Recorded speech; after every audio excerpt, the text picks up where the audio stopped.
Coming out to protest Bill 23. It is an example, and I said it on screen the other day, it's an example of democracy not at work. And your presence here today is a vocal and a visible and a vital response to that. And we're not alone. If you read the Expositor the other day, you'll see an article there covering Mayor Davis. His words were, the impact of Bill 23 will be unquestionably devastating. That's pretty strong stuff from a mayor of a province, of a county. And the mayor of our own county, and today I'm with some councillors. I've got Councillor Lucas Oakley and Councillor Steve Howes. And from the city, Councillor Mandy Samwell and Councillor Brian Van Tilburg. We are supportive of all the efforts that are going on here. So Bill 23 has quite a few flaws. I'm not going to list them all, but my biggest irritation is the process that has been followed by the provincial government. They've adopted fast-track legislation, as Teresa said, and they've sought to limit or exclude the opportunities to comment on, and it's far from a model of a democratic government. In fact, all three opposition parties have actually said very clearly that this bill undermines fundamental democratic principles. Boo. Yeah. Boo. So there is a lack of confidence in this provincial government. There is a concern about their integrity. And indeed, the Green Party leader has actually commissioned the Integrity Commissioner to go and investigate the land deals that are associated with the Greenbelt. So I've got a few examples of things that I think would illustrate my lack of confidence, my lack of concern, or my concern about their integrity. The big kahuna, I'm going to use that one. The elephant in the room, that's the broken promises on the Greenbelt. And that's why all your signs tell that story. By one account, Doug Ford and his Minister of Municipal Affairs and Housing has, I think 18 times since 2018, said we will not touch the Greenbelt. And what have they done? They've touched the Greenbelt. And the of that promise is driven by the province's housing crisis. And I think Joan mentioned what housing crisis might that be. There is certainly a need to grow the number of houses that we have in our community. We don't dispute that. But to do it the way in which they're doing it, that is just not the way to do it. And in fact, the provincial government, they commissioned the Affordable Housing Task Force, and their own words were, the shortage of land isn't the cause of the problem. So why do you have to go and seek Greenbelt to get more land? On housing, a few weeks ago, he was here in Brantford.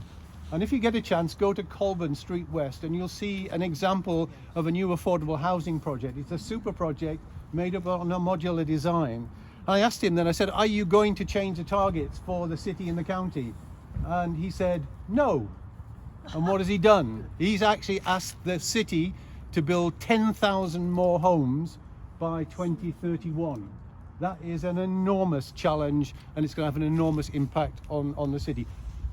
For whatever reason, the county was not included in that additional number of houses that had to be built. I want an official plan. We have been building an official plan in the county for the last couple of years. We presented it to the minister, I think 15 months ago. He should have returned it 3 months later.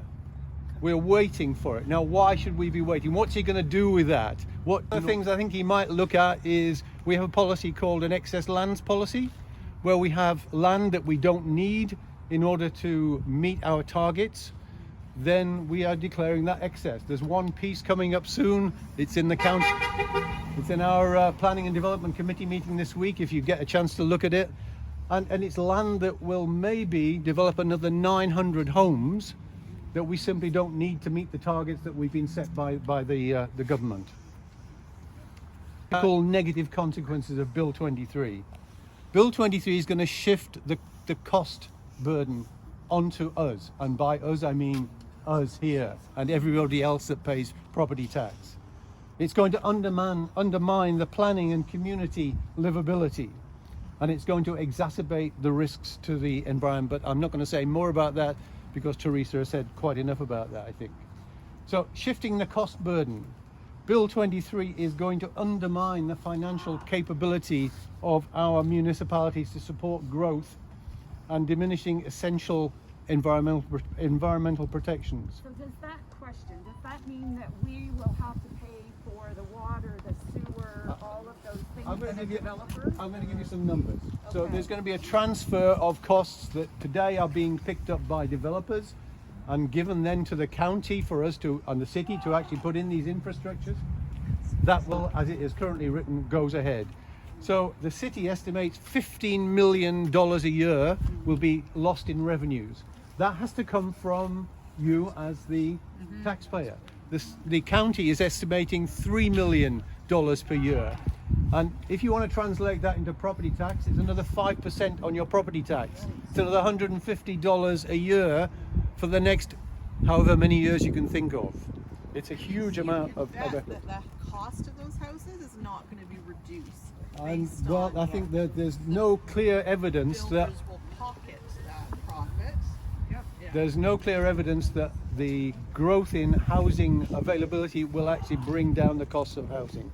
And I think Joan covered affordable housing quite well, and I don't really want to say very much more, except I think that's really missed out in this whole business.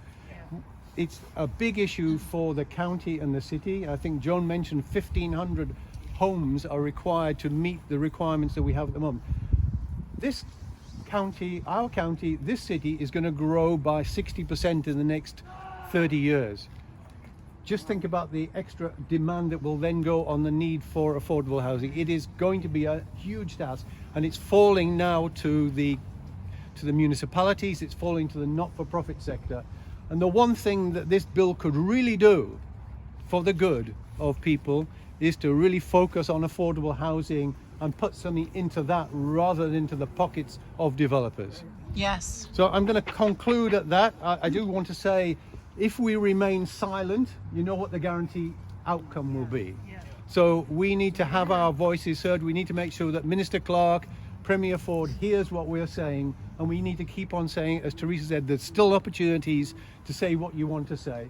So once again, thank you for coming out and giving your voice to the concerns about Bill 23.